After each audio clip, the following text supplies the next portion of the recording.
Hey, Mike here. I just wanted to let you know that you can listen to Dark Poutine early and ad-free on Amazon Music, included with Prime. You're about to listen to a historical episode of Dark Poutine. After episode 149, you will find Scott is no longer with the show. In an effort to maintain continuity and offer listeners as many episodes as possible, we are leaving the episodes in which he co-hosted intact. Thank you.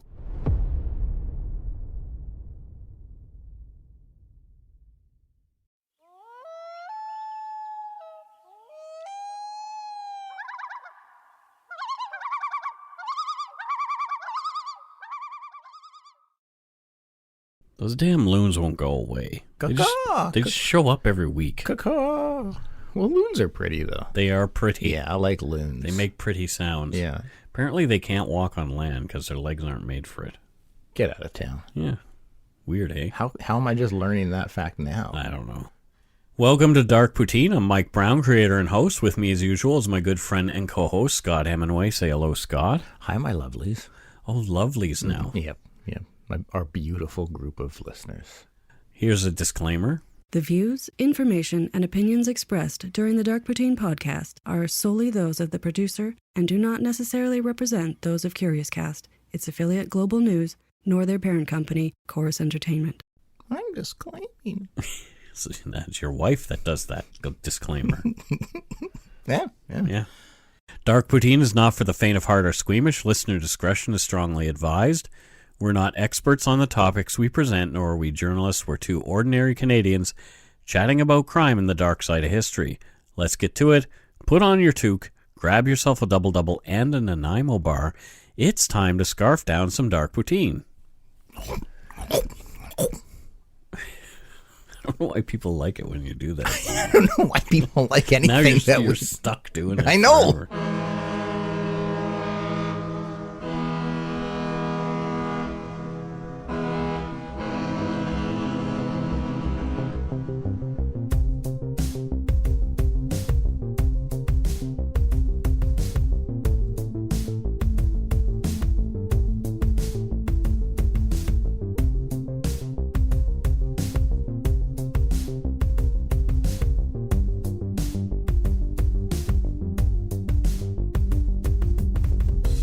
All right, this is episode 81, as opposed to 80 or 82. Numerically, that is one digit. Above 80. Above 80. Below 82. 1981. Oh. The year Charles and Diana got married. Yeah, I remember that. I'm old enough. Yeah, Yep. yeah. I remember not giving a hoot then. Well, I got up early and watched. I loved it. So I was a big royal watcher. I was at my grandma's. We watched it at my grandma Betty's. But I did not care. So let's get on with this show. DeCourcy Island is one of the 24 minor southern Gulf islands just northeast of Nanaimo, British Columbia. Valdez Island is to the east, and Vancouver Island proper is to the west. Mudge Island to the north, and Ruxton Island just south seem to be keeping the 460-acre island in place like bookends. Oh, that's adorable. Like how I wrote that there? I do. That's adorbs. DeCourcy is accessible only by float plane or water taxi. How do you drive on water? It's not like a car taxi. It's a boat taxi. Ah, that makes more sense. This made the perfect location for a religious cult to flourish in solitude. Oh, boy. We got a cult, do we? Yep. Culty. In the late 1920s, DeCourcy Island was the home to the Aquarian Foundation, led by mysterious cult figure and English mystic named Brother XII. Wow. It's quite the name. Well, get used to it, because he's the dude. Oh, goodness.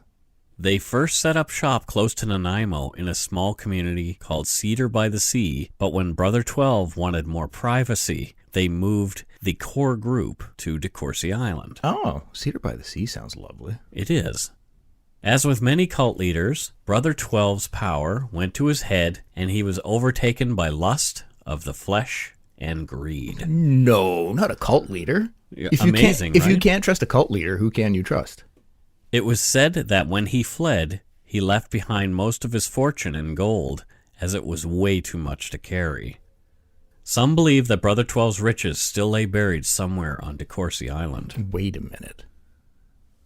I'll get my show. This is the story of the cult of Brother 12. How the hell have I... It's another one of how have I never heard of this? Yeah. Much of the research for this episode comes from John Oliphant's superbly researched biography called Brother 12, The Strange Odyssey of a 20th Century Prophet, as well as the book's companion website. Also, I dove into Brother 12's own writings in his books, Foundation Letters and Teachings, The Three Truths, Unsigned Letters from an Elder Brother, and the Aquarian Foundation. All are fascinating reading. I could feel my third eye opening and have transcended the material world and shall henceforth like to be called Prophet Pious of the purest poutine. I'm concerned, Mike. Yeah, I'm concerned. I think you were more studying than you were researching. Well, just keep calling me Mike then. Yeah, I'm going to do that. Yeah, I'm not really into it that deeply. But you read like all that? I did. Wow. I really read a lot about it. Wow. But it truly was interesting. Brother 12 painted an interesting picture of a utopian way of life, which of course turned out to be so much malarkey. Well, once again, if you can't trust a cult leader. Who was Brother 12? I was going to ask. He was born Edward Arthur Wilson on July 25th, 1878 in Birmingham, England, to proud parents Thomas Wilson and Sarah Ellen Pearsall. Sound lovely. By name, anyways. From John Oliphant's book, Brother 12, quote, his father was a master craftsman in the city's thriving metallic and brass bedstead trade, and eventually formed his own company, becoming a prosperous manufacturer. The family lived in the district of Ladywood, then moved to Edgbaston, where Thomas and Sarah raised their son and two daughters in an atmosphere of strict religious devotion. End quote. One of those homes. Also, according to Oliphant's book, the Wilson family were fervent Irvingites. What the hell's an Irvingite? The Irvingites are a sect named for a deposed Presbyterian minister named Edward Irving, who died in 1834. They dislike the name Irvingites and minimize his importance in their founding. They call themselves the Catholic Apostolic Church. From the Catholic Encyclopedia, on the site newadvent.com, quote, the sect arose from certain extraordinary manifestations of the Spirit, tongues, prophecies, healings, even raising of the dead, which were said to have taken place during Irvin's ministry in London. End quote. Sounds fascinating. Raising of the dead, you right? Say. Yeah. Wow. The sect believes strongly in the physical existence of angels, studied the Book of Revelations thoroughly, and has an intricate interpretation of the chief numerical symbols in the Bible. Well, that was a lot to swallow. There are still two Irvingite churches remaining, both in England. Wow. They continue preparing their devotees for the second coming of Christ that they believe will be very soon. Yeah, any day. E.A. Wilson, Brother 12's common name, wrote and spoke extensively on how his time in the sect prepared him for his later spiritual calling. In Foundation Letters and Teachings, from a letter dated July 1926, also noted in Oliphant's book on Brother 12, he wrote, from early childhood I have been in touch with superphysical beings, and have often received visitations from highly developed beings, and these always brought me help or comfort or instruction. In their nature, these visitations were both visible and audible to my senses, but now I know that they were inner senses and not the outer as I used to suppose. At first, I thought these were, quote, angels, but as I grew older and received teaching, I learned of the masters and their work for humanity. I learned how to know of the path of discipleship, and how we have to strive to live so as to be able to work with them and for them. There was no sympathy with such things in my home life, so I learned to keep them to myself. This direct contact continued all through my life, from time to time, but it was not until much later that I learned the reason for these experiences and the teaching that was given me. End quote. My outer senses are telling me you're a bit bonkers. Your inner senses? No, my outer senses are Okay. telling me, not my inner ones. Wilson earned most of his money in early adulthood as a sailor. The sea was in his blood, as when he was still a boy, he learned to sail aboard a Royal Navy Windjammer training ship. Oh, that's pretty cool. In 1902, he met and married a woman while in port in Wellington, New Zealand. They quickly had 2 children, and 5 years later were living in Victoria, B.C., where Wilson first worked as a baggage clerk for the Dominion Express Company. Which, I mean, seems like a natural progression. Meet in Wellington, Wellington, New Zealand, have kids, then Victoria, BC. Like, that's just like 1902 or whatever. That's exactly where everybody was migrating to. As it tends to do, the sea called to Wilson once again, and he took a job as a pilot on lumber schooners traveling between San Francisco and Alaska. Victoria was the perfect home base for him, although he spent many weeks at a time at sea. His wife and children missed him. I would imagine so, yeah. Always a spiritual seeker, Wilson felt that something was calling him to a higher purpose. He never felt settled in his life with his wife and children. From John Oliphant's book, Brother XII, quote, according to his own account, these outward travels corresponded to an inner journey, a long and arduous search for knowledge. During his pilgrimage, Wilson visited temples, shrines, and sacred sites in many countries, including Egypt, India, China, and Mexico. He studied the religions of the world, investigated numerous occult doctrines, and immersed himself in the teachings of theosophy.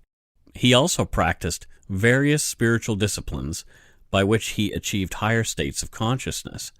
Throughout these difficult and often lonely years, Wilson sustained himself by his belief that he had a mission to serve mankind and that his studies and travels were preparing him for a unique spiritual destiny, end quote. You know, a lot of these things start off with what seems anyways like good intention. Like, oh, you know what, like it sucks to be away from your family and stuff like that, but he's trying to awaken himself. He's going on a journey of enlightenment. Yeah. And you're like, well, that's, you know, I respect that, but that's never how they end. Isn't it funny? Yeah. None of the stories we tell end that way. In 1912, Wilson left his family for good, sailing for what was then called the Orient. He left his wife destitute with their 2 children and a mountain of debt. Thanks to some kind relatives, she and the children later moved back to New Zealand. Okay, well, that's a dick move. Yeah. Also in 1912, Wilson claimed in his writings that he had gone through a, quote, ceremony of dedication. This led him deeper into spiritual investigation and practice. Whether this was an actual occult ceremony or a completely personal experience is unknown. Regardless, it was a spiritual awakening for Wilson, allowing him access to what he believed a dimension of spiritual reality beyond the limits of flesh and ego. Okie dokie. From his book, Foundation Letters and Teachings, Brother XII wrote, quote, then it was that I understood that I had work to do, but I did not know anything of its nature or when it was to be. This was followed by 12 chaotic years of testing and wandering in all parts of the world. Outwardly, I was unsuccessful in everything I did, but the inner work of preparation must have been going quietly on. End quote. There's a lot of inner and outward going on with this fella. Everything is inner this and outward that. Outwardly, you shouldn't have abandoned your family. Yeah. At some point during that turbulent 12-year period in San Diego, Wilson joined the Theosophical Society that had been founded by the late Helena Petrovna Blavatsky, more commonly known as Madame Blavatsky. From the Theosophical.org website, quote, ever since its founding in 1875, the Theosophical Society has stood for freedom of thought and respect for all people regardless of race, class, caste, sex, or religion. To join the Theosophical Society, you are required to have no specific beliefs. You need only state your agreement with the Society's 3 objects. 1. To form a nucleus of the universal brotherhood of humanity without distinction of race, creed, sex, caste, or color. 2. encourage the comparative study of religion, philosophy, and science. 3. To investigate unexplained laws of nature and the powers latent in humanity. End quote. And that actually sounds pretty attractive. Yeah, once again, the core, the fundamentals sound incredible. Well, the Theosophical Society is still around today. Oh, really? Yeah, so in fact, the Canadian National Theosophy Convention will be held in North Vancouver at the Lonsdale Quay on August 17th and 18th. I'm very curious I to am know about that. How many people attend? Yeah. What are these individuals like? It's like $60 to attend right now, and from their website, it looks pretty fascinating. I might actually go. The website for the event includes a quote from Madame Blavatsky that goes, "Do not be afraid of your difficulties.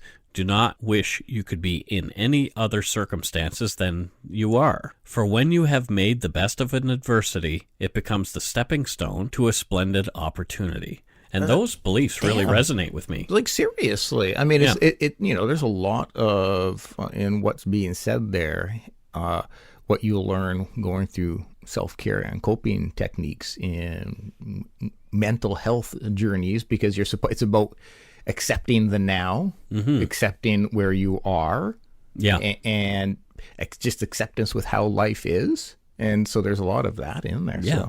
So these are universal beliefs. Yeah. Yeah. Something happened with E.A. Wilson that twisted his thinking and beliefs away from pure theosophy, though. No. As with many self-professed gurus, he began to believe that he had special powers and abilities that connected him to supernatural beings and knowledge that was unknowable by the masses without his assistance. Yeah, so that's the point in which you become cuckoo. Yes. It is, when you think that you are the special one who is the conduit for the higher powers. This man claimed his body was no longer home to the mortal E.A. Wilson, but now inhabited by a spirit from ancient Egypt. From the book Canadian Mysteries of the Unexplained, quote, "Henceforth a disciple of the Voice, one of the 12 masters of the Great White Lodge, Wilson adopted the name Brother 12, end quote. Sure. Okay, so that's... Let the fruit battery begin. Yeah. Oh, so what does that mean, though, that there was a Brother 11? It's really hard to explain, but if you were one to read, you would realize why he called himself Brother 12. I don't want to get into it because it would take too long. But he insisted that his followers and others address him only as Brother 12. I want to be Brother 42. On October 22nd, 1924, in the south of France, Brother 12 endured a second ceremony of dedication, this one even more powerful than the first. He's cagey about the details in his book, Foundation Letters and Teachings, but some have said he had visions and heard voices, perhaps even a vivid audio and visual hallucinations. Whatever it was profound to him, and his future was shaped by what he went through. From Foundation Letters and Teachings, Brother 12 shared, quote, "In this experience I received a very marked widening of the normal consciousness, what is called, for want of a better term, inspirational writing, from being intermittent and occasional, now became a permanent faculty and could be used or shut off at will. This time was marked by a series of 3 very remarkable experiences, all within the space of 3 or 4 days, and of which I need not speak in detail, but will only say that they concern the work I have done in the past, and that which I am called to do in this present life, so that past and present are linked for me." End quote. Heavy stuff there, Brother 12. Brother 12 began to believe strongly that some kind of mystical messenger would appear on the planet in 1975 to make things better. Well, I don't think that happened, Mike. Well, you never know. He could have been a baby and was growing into a future leader of some sort. It's possible, and waiting until he or she is 82 to my time has come. Well, you never know. You don't. Wilson called the time around 1975 and this messenger a ship of refuge. Oh. He began talking of this to anyone who would listen. Brother XII also adopted 3 truths from Theosophist Mabel Collins' 1924 book called The Idol of the White Lotus, and expanded on them in his brief booklet, The 3 Truths, a simple statement of the fundamental philosophy of life. I suspect this kind of book named A Simple Statement will not be a simple read. It was. Was it really? Yeah, I found well, it pretty easy going. Well, myth busted. Thanks, Mike. Mabel Collins wrote, Hear me, my brother. There are 3 truths which are absolute and which cannot be lost, but yet remain silent for lack of speech. The soul of a man is immortal, and its future is the future of a thing whose growth and splendor has no limit. The principle which gives life dwells in us and without us, and is undying and eternally beneficent, is not heard, seen, or smelt, but is perceived by the man who desires perception. Each man is his own absolute lawgiver, the dispenser of glory or gloom to himself, the decreer of his life, his reward, his punishment. These truths, which are as great as life itself, are as simple as the simplest mind of man. Feed the hungry with them. Farewell, it is sundown. They will come for thee. Be thou ready. Is acid involved yet? No. Nope. These sound like the kind of thoughts of somebody tripping balls. But here's where I have a problem. I find the last of the 3 truths, each man is his absolute lawgiver, to be really problematic. It's reminiscent of the Thelemic tenet, do what thou wilt shall be whole of the law, popularized by the great beast 666 English author and occultist Aleister Crowley in his 1904 tome called Liber al vel legis, or the Book of the Law. It's this anything goes phrase that's a beacon for psychopaths, narcissists, and antisocial types with no conscience or moral center to justify all sorts of shitty behavior. Yeah, they're setting up, foretelling, and excusing ahead of the fact that they are going to do whatever the fuck they want. Yeah. And you just got to deal with it. Yep. Crowley went on to say, There are no standards of right. Ethics is balderdash. Each star must go in its orbit. To hell with moral principle. There is no such thing. That is a herd delusion and makes men cattle. Wow, okay, no. Yeah, morals. yeah, exactly. Ethics is balderdash. I wonder if Crowley expounded on that as he pooped on a friend's coffee table, as he'd been known to have done. No way. Oh, yeah. No way. Well, if that... Okay, maybe I don't... Do as thou wilt shall be whole of the law. I'm going to take a dump on your coffee table right now. No, suddenly I'm down with this belief. I can just start shitting on people's property. Isn't that horrible? It's terrible. Like, I hope to hell that they weren't also there in the room as it's... Can you just imagine your friend, you're talking about theology and like, so what do you believe in? Well, I think... Oh, hold on a sec. Gonna take a shit on your coffee table. Back to our conversation. Like, I don't think toilet paper was probably handy. No. Oh, anyways. You can easily see how this philosophy would be central to the ideas developing in the mind of a man who would go on to form a cult. Yes. Later replete with scandal. Yes. Brother XII later claimed he'd heard a clear voice over that 3 days in 1924, and it said, quote, Thou hast worn the double crown of Upper and Lower Egypt. Of the high knowledge and the low, humble thyself. Prepare thy heart, for the mighty ones have need of thee. Thou shalt rebuild, thou shalt restore, therefore prepare thy mind for that which shall illumine thee. Whoa, that's intense. And Upper and Lower Egypt. Like, what about Side Egypt? No love for Side Egypt? There wasn't any Side Egypt. No love for Side Egypt. Ugh. The pharaoh, the best pharaohs always had the double crown because they united the kingdom. Oh, well, never mind. Sure. Well, I was going to say that too. According to the voice, Brother XII was a reincarnated pharaoh, revered as a god-man of some past Egyptian dynasty. Ugh.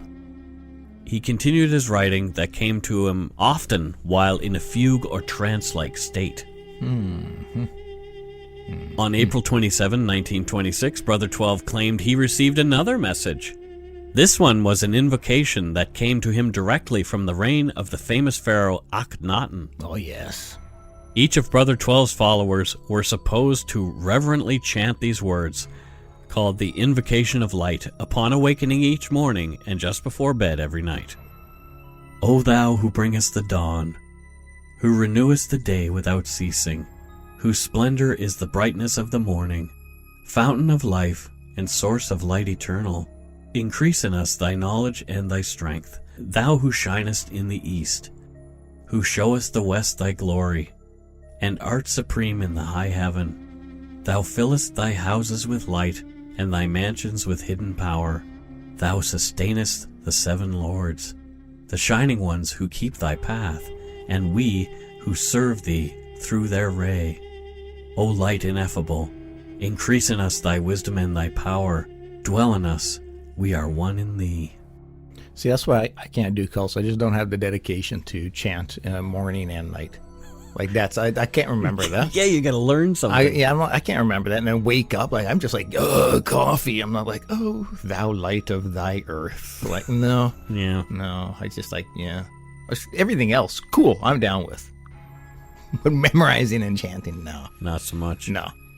He believed he was called to create a spiritual movement called the Aquarian Foundation and gather followers in what was to be, quote, the center of spiritual energy and knowledge for the whole continent of North America, for the whole world in the not distant future. I can't help. Every time I hear the Aquarian Foundation, I think of, It's the age of Aquarian. no. Oh, God, I'm forgetting the director's name now. The Life Aquatic guy. Wes Anderson? Wes Anderson. I keep thinking of a Wes Anderson movie every time I hear that. It's not. Well, it should be. There's still time. The spot chosen was Cedar by the Sea, a small community about 8 kilometers southeast of Nanaimo, and eventually, as we mentioned, DeCourcy Island, and also just off the coast. Before we dive deeper into Brother 12's time in BC and the aftermath, let's take a quick break. Let's do that.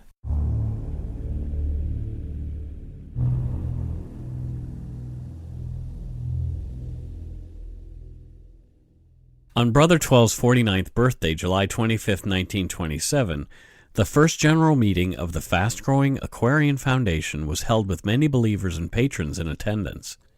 The foundation grew rapidly from that point, and people flocked to be in the presence of the mystic promising true freedom. The application for membership was simple. You didn't have to live with Brother 12 and his followers at Cedar by the Sea, but you did have to commit to sending a certain amount of cash monthly to the Aquarian Foundation at P.O. Box 23 in Nanaimo, B.C. This is Ernest Angeli.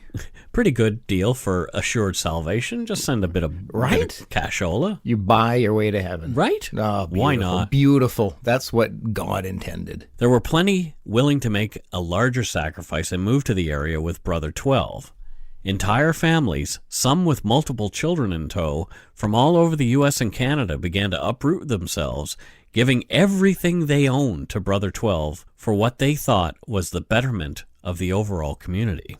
I try not to fault the followers and whatnot. They're victims, actually. They're absolutely victims. There is frustration when you hear about people giving up everything to go follow a cuckoo bird, but it's manipulation. They're being manipulated, and they're victims. And Brother 12 wasn't exactly honest. Yeah. Surprise.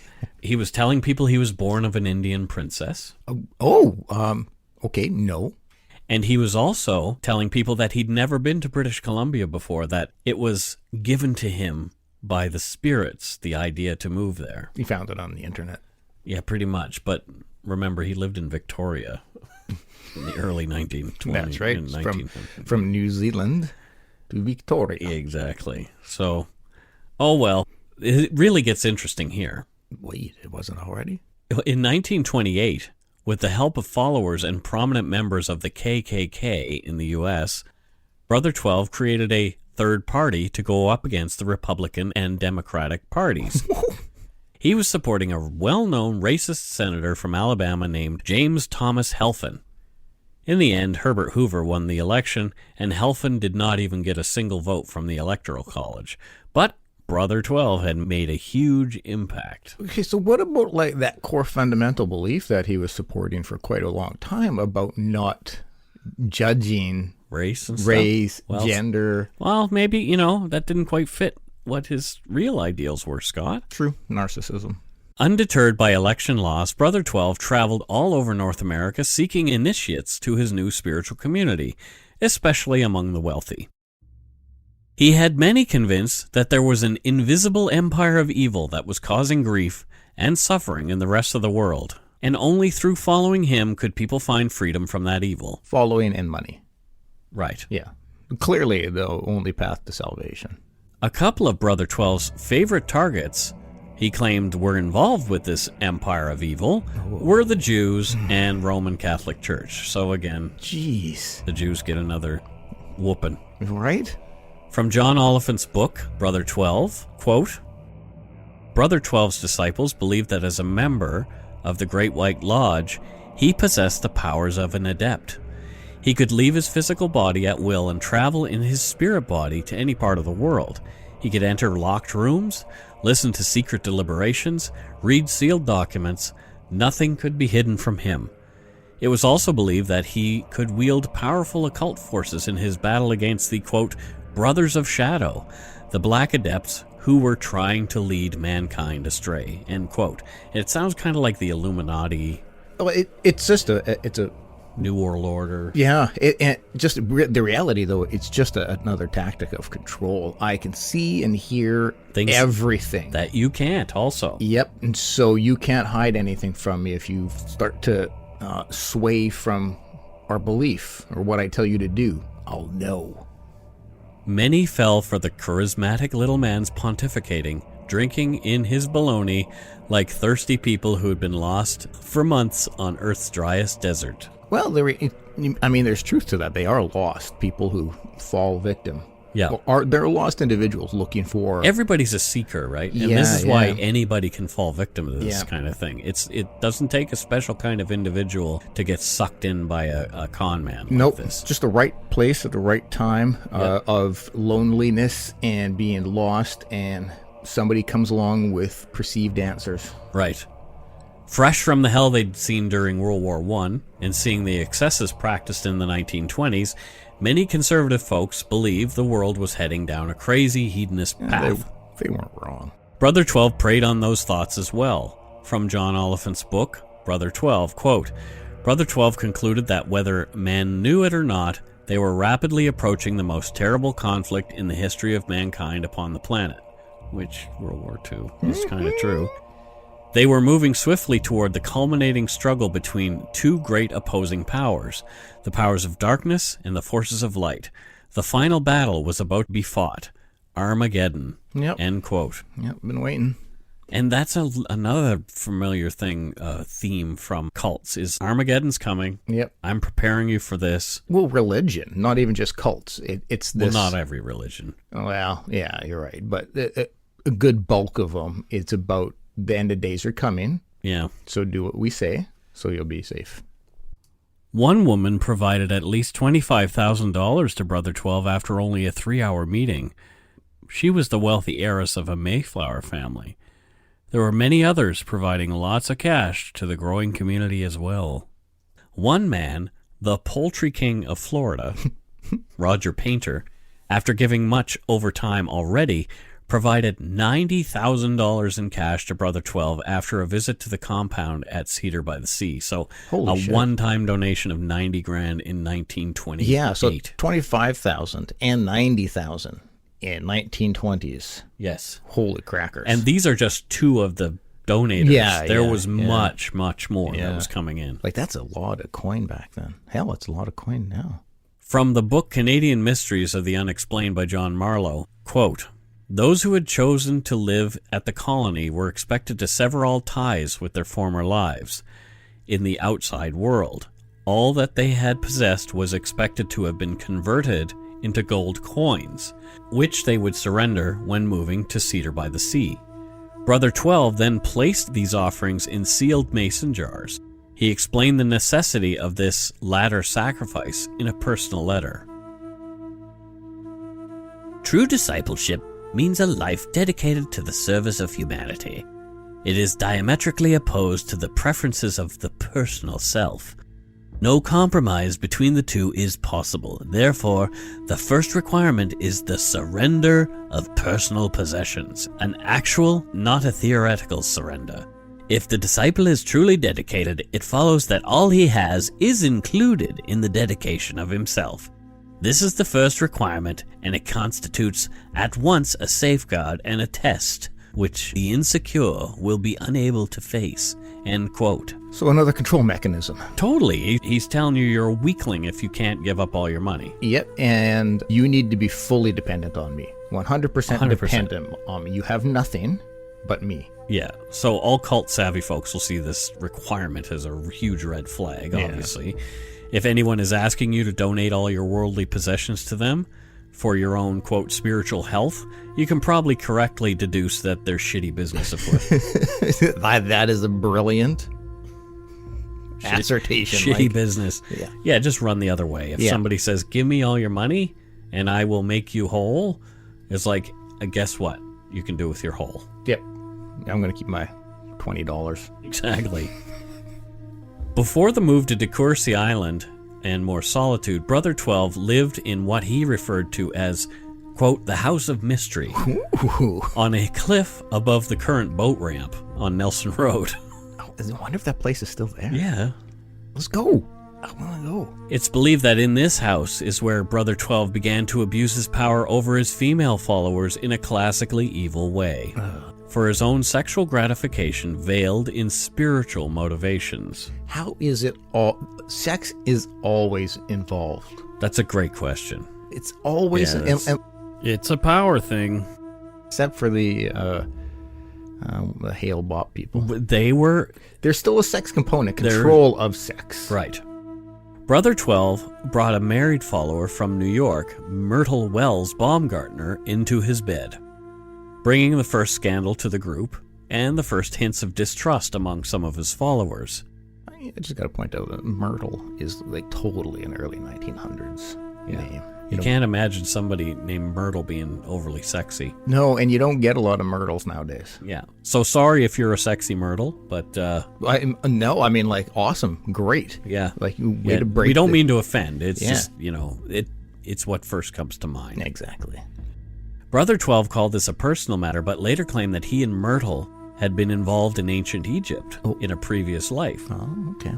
They were soulmates, and it was with her he was to father an heir for the group. They are like Isis and Osiris. Yeah, well, no problem justifying or finding a lie to fit the narrative of his. Yeah. Myrtle miscarried twice and was not healthy emotionally. She left in shame, and her husband later won a divorce settlement on the grounds of adultery. Yeah. Yep, that'll do it. Governors in the organization were concerned that Brother 12 was slipping. Perhaps the, quote, Black Adepts had taken control of Brother 12's vessel and were forcing him to do outrageous things. Yeah, the Black Adepts are always doing that. Brother 12 denied there was any external influence on his behavior, again using spiritual excuses to explain it all away. The group against Brother 12 took him to court to wrest control of the foundation and, of course, its money from him. Although some of the cash was held in local banks, he kept much of it, most in gold, hidden from all. No one knew exactly where it all was. Oh, wow. In 1929, Brother 12 and his loyal followers split from the main group. He solicited a large donation, and this is when he purchased the property on DeCourcy Island. This is where he and the true disciples could live free of the influence by non-believers. They called the spot Brothers Center. So again, more control mechanisms, separate from the ones who question. People who once held prominent spots in high society were cooking, washing dishes, scrubbing floors, chopping wood, farming, and doing other manual tasks as directed by Brother 12 and his new partner, a tough Englishwoman named Mabel Scotto, known to the group as Madam Zed. That's a pretty dope name. Brother 12 would tell anyone who muttered about the menial and often physically demanding tasks that these were just tests, and they would later reap rewards having passed what seemed to be never-ending initiation at this point. I get frustrated at that kind of justifying of just wanting to control. Madam Zed ran the group on DeCourcy with an iron fist, keeping Brother 12 informed of gossip and possible disloyalty in the group.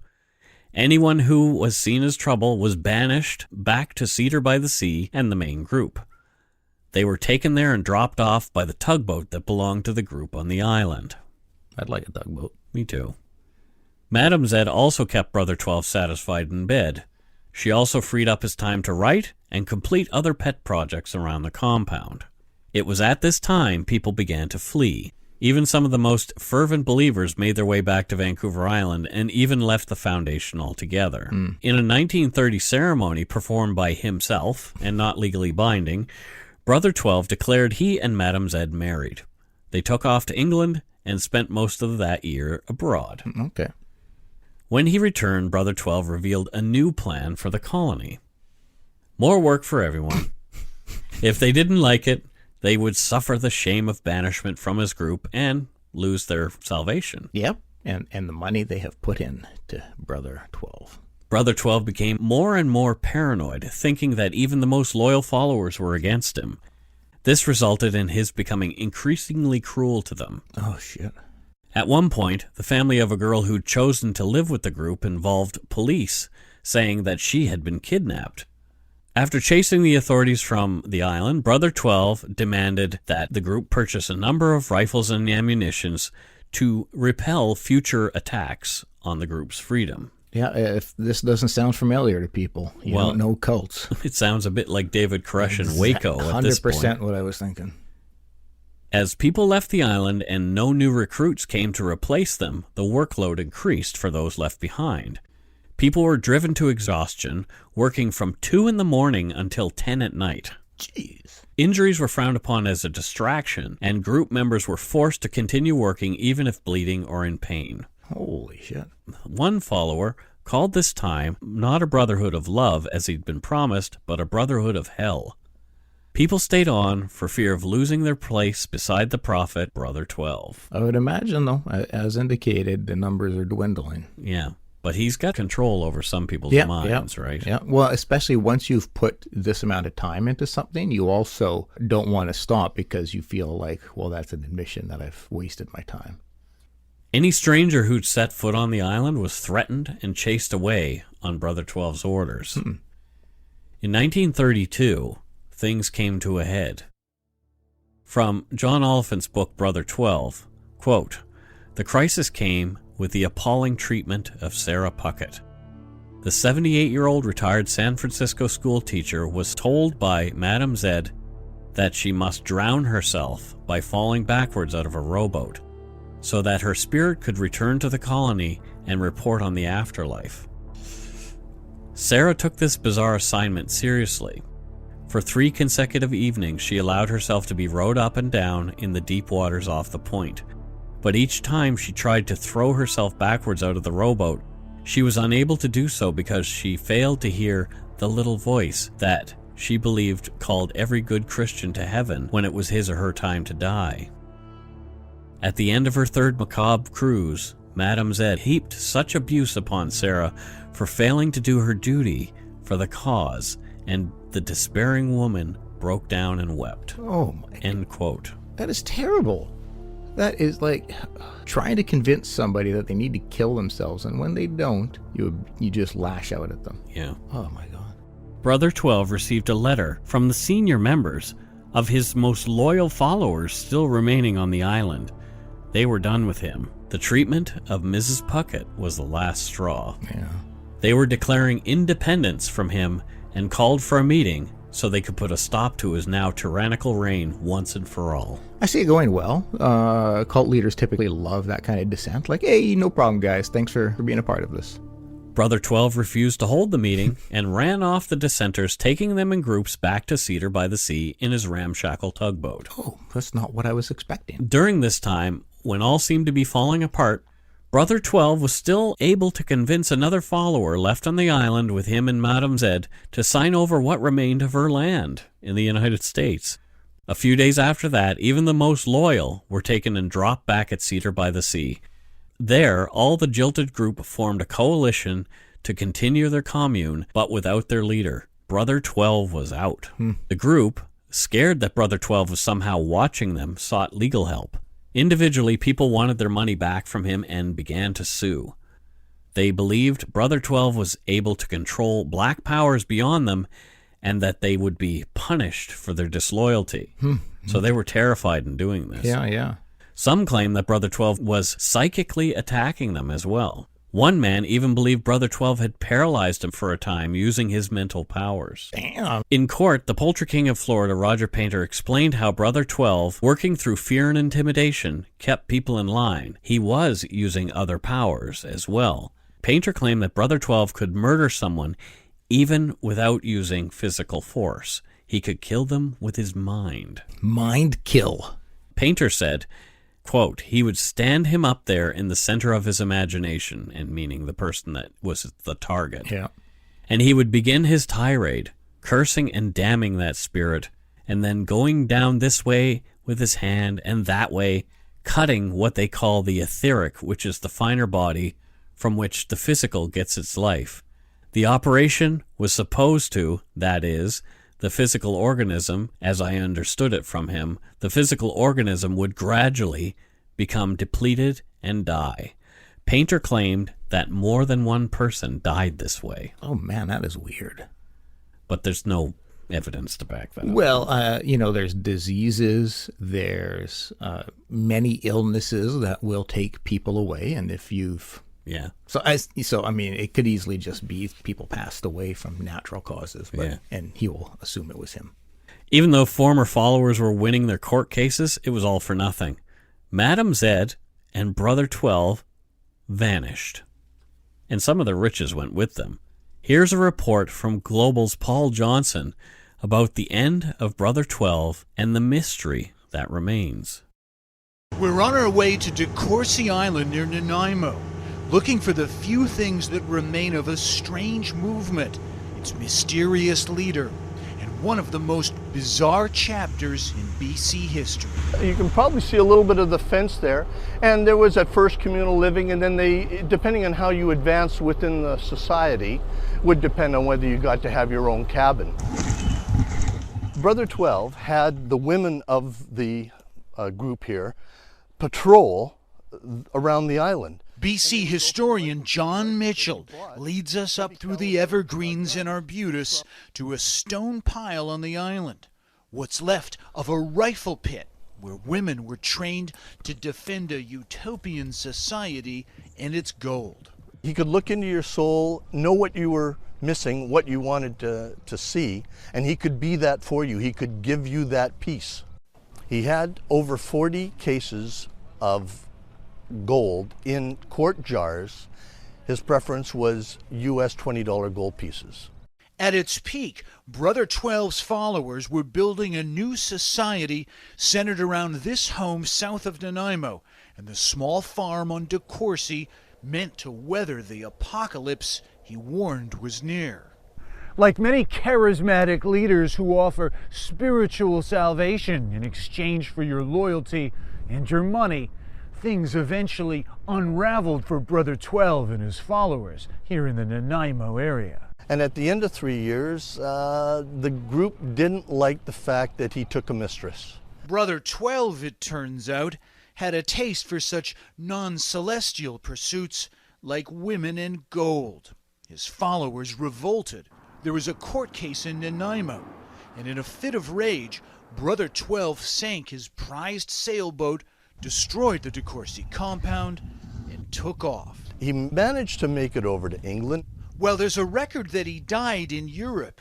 Others think he faked his death and went on to enjoy the fortune he'd amassed. The doctor who signed his death certificate was also one of his followers. While some of the buildings from that time are still standing, no one has ever been able to account for Brother 12's massive stash of gold. Many treasure hunters have scoured DeCourcy and other places around Nanaimo for the jars of gold, and many rumors abound to this day. Others say that he was seen in San Francisco, but with that kind of money, it's easy to disappear. And there's been no other records of him after that point. In Nanaimo, Paul Johnson, Global News. Well, how about them apples? Whew, how about them gold pieces? Those 40 cases of $20 gold pieces, each coin weighing about an ounce, was estimated to be worth $500,000 in 1932. Holy crackers. The average price of gold was around $20 an ounce. So, today, gold is worth $1,875 an ounce, making that fortune that no one has been able to find worth over $34 million. Okay, I got 2 shovels now. Well, I think we need a boat and a metal detector as well. Right? Brother XII and Madam Zed had to have been traveling light when they absconded, so many believe there's still gold to be found. Many of his followers said that Brother XII would wander off alone into the forests, perhaps each time he was taking gold with him to bury in some yet undiscovered spot. Interestingly, there's a young reader's book called Brother XII's Treasure, written by Amanda Spottiswoode and illustrated by Molly March. The story follows a group of kids aged 8 to 16 in 1936 who go hunting for Brother XII's gold along the BC coast. The book is available on Amazon, and I read bits of it with my Scribd subscription. It's pretty good. Sounds like Goonies Part 2. Right? Is ready. That's it for this week's story. Huh. Wow. I'm so fascinated by cults. Yeah. And cult leaders. Yeah. It's crazy how, like, on the outside, you're like, no, I see where this is going, because they typically always go in the same direction. It's the same. So you always sit there and look at it going like, how do people keep falling for this? But as we talked about, it's really, really easy to fall victim. Yeah. Really, people want to believe in that something outside themselves can save them from whatever it is that they perceive as persecuting them or holding them back. Yeah, exactly. And so it's just, I think it's the psychological component that really gets me. In what way? Well, just like understanding the psychology in somebody who needs that kind of control, and then understanding the psychology of somebody who's willing to follow. Well, and also back to the perpetrator, understanding the psychology of somebody who is willing to torture someone like that. Yeah. That's awful. Yeah. Yeah, it really, the whole manipulation, that need for control. So before we go, we want to do our typical Patreon shout-outs, and there's quite a few of you this week. That's great to hear. Appreciate that very, very much. So hang on while we look at our list here. First up was Amy Driscoll from Palm Coast, Florida. The name is very familiar to me. Yeah, I know. I recognize it too. Maybe she's a lumberyarder. Yeah. But thanks, Amy. T. O'Donnell from New Westminster, British Columbia. Oh, sweet. Scott's old stomping grounds. Yep, my hood. Thanks, T. Kayla Hoffer from Calgary, Alberta. Hey, Kayla. Amber Breaker from Austin, Texas. Breaker. We got an Amber. There you go. Brenda Jones from Cheshire, Great Britain. Oh, sweet. Cheshire. Cheshire. I wonder if she has the smile like a Cheshire cat. She does. It's mandatory. Exactly. Thanks, Brenda. Yeah. Delaney Linderman. Delaney. That's a cool name. I thought she was from Norway. She is. Okay. Yeah, she's Norwegian by trade. Okay, so she's there for work. She's exactly, Mike. But so where's she from originally? She is from also Norway. Well, that doesn't make any sense then. It's a weird life she lives. What does she do? Oh, she's what was it? It was on the tip of my tongue. She's a bird nester. Oh, so fantastic. What they do? They nest birds. No, you would think, but no. They find birds too frail to make their own nests, and they make the nests for them. That's nice. They hand make it. It is one of the more compassionate trades out there. There you go. So thanks for all your bird nesting. Excellent. Yeah, she is. Sophie Vibert from parts unknown, but that looks like a very French name. Sophie. Sophie Vibert. Oh, you trying to figure out where her story? Makes a great French onion soup, I hear. She does. For a cobbler, you wouldn't expect that. What? She's a cobbler. Does she make it in shoes? Does she serve it in a shoe? You see where this is going. That's exactly what she does. Wooden shoes. Well, that would imply Dutch. Mike, this is serious business. Okay, gotcha. Let's not belittle what she does for a trade and for her fun. Okay. So, yeah, and you've got to try the French onion soup in a shoe. I will. Yeah, oh, man, it's so good. Stephanie Coward from Ottawa, Ontario. Oh, hey, Stephanie. Libby Vaughn from Hillsborough, North Carolina. Hey, Libby. Kelly Seton Coolidge from the Spokane Valley in Washington. Oh, sweet. That's close by. I drove through there last year. Yeah. Ryan Brown from Hamilton, Ontario. Hey, Ryan. No E in his brown, no. No. Nikki Dykema from Victoria, BC. Hey, Nikki, get a shovel. Yeah. We're going to go find some gold. We're going to go find some gold. Brittany Corcoran from Miami, Florida. Hey, Brittany. Hey, Miami in the house. And Stephanie Smith from Brockville, Ontario. Hey, Stephanie, thank you. How about them apples? Lots of apples. Well, lots of apples. Lots of apples. Lots of people providing us with some donut money. That's super awesome. Yeah. It's super awesome. Yeah, we can keep our head above water for another month. I bathe in donuts, and so without these contributions... Scott babes in donuts. I babes in donuts. So without these contributions, I'd have nothing to bathe in. So we just mentioned Brittany Corcoran, I do believe. Yeah. Or was it a different Corcoran? Yeah. Brittany Corcoran. Interesting. So here it is. Did she donate? Thank you for, yeah. Oh. Well, unless this is a different Brittany Corcoran. Well, I mean, it's possible, but... No, it looks like it's the same email address.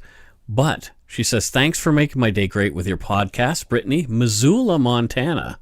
So it's interesting that she gave a Florida address. I'm curious. Brittany, very curious. If we send you stuff to the Florida address, will you get it? Maybe she's going to school in Missoula.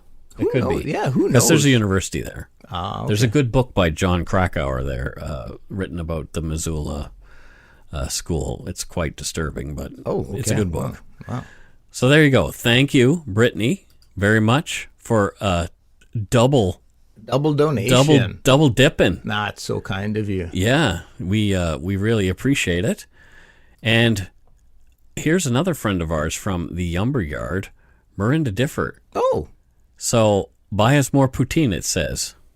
Okay, done. Yeah, we appreciate that. We certainly do. Thanks so much to our patrons, past and present, for your pledges. We really appreciate your support of the show. If you want to help support the show, you can do so at patreon.com/darkpoutine, or for one-time support, you can send us donut money via PayPal at our email address, darkpoutinepodcast@gmail.com. And if you don't do it already, please subscribe to the show. You can easily find us on iTunes Podcast, Google Play, Stitcher, TuneIn, Spotify, or wherever you get your on-demand audio. Interestingly, we got a voicemail or two here this week. So, exciting times. So just bear with me a sec. I'm going to bear. Here's one from a local listener. Hello, this is Nisa. I'm actually calling from Surrey, BC. I love the podcast. Episode 70 hit me on a personal note because I actually grew up beside that guy, which is super creepy. Anyways, love the show. Keep going. This is my first voicemail. Okay, bye. Thanks. So she grew up next to Matthew. Yeah, the Taylor Van Diest case. Oh man, that I can see why that would hit you. Yeah, that was a terrible case. But it was a very cute voicemail you left. It was very upbeat for having lived next door to that guy. Yeah. So it just goes to show you, people are resilient folks. That's right. Yeah. Here's another one. You guys, I am so happy that I found you.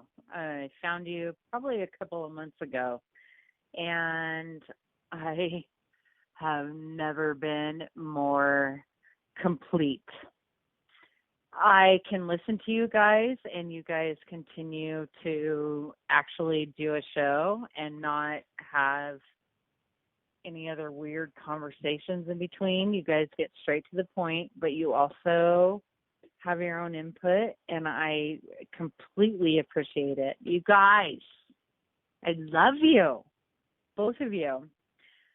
Well, my name is Kara, and I come from Colorado, and that's in the United States. And I can't wait to hear you guys every week. So keep it up. Just absolutely love you too. You're adorable. See you. Well, we love your passion for the show and for us. We really appreciate that. Yeah, it's nice to get complimentary messages like that, for sure. It is, because we live most of our life just going through the motions of like hopping on buses or going out to eat and nobody caring. And so when you get messages like that, it's super sweet. We really appreciate that. And now that we're done with voicemails, we do have a promo this week. Promo. Our friends at the 36 Times podcast have updated their promo. Lily and Krista, our pals from Nova Scotia. Well, let's get to playing. Yeah, let's listen to their new promo. It's 36timespodcast.podbean.com. Yeah. Hey, Lily. Oh, hey, Krista. Did you know in your lifetime you'll cross paths with a murderer 36 times? Oh, I did, and now listeners, so do you. We're 36 Times, a Canadian true crime and dark discussions podcast. Each week, we discuss crime and culture in Canada with a little kooky on the side. Topics will range from mental health and the penal system to ghost towns to cute animals doing crime. You can find 36 Times wherever you get your podcasts. Yeah, so there we go. Another promo from Lily and Krista. That is pretty cool. Very much. That's a great promo. So thank you, and make sure you listen to their show. Do it. Check out our website, darkpoutine.com, for show notes and other cool stuff. Give us a follow on Facebook, Twitter, or Instagram, or just search for Dark Poutine. Most importantly, tell your friends about us. Word of mouth is a powerful thing. Spread it. Do it. We hope you enjoyed this episode, and don't drive drunk or high. I think I might make that a regular thing. Sure. It's always good advice. Yeah, don't drive drunk or high, and don't forget to be a good egg and not a bad apple. Bye-bye, everybody. Bye-bye.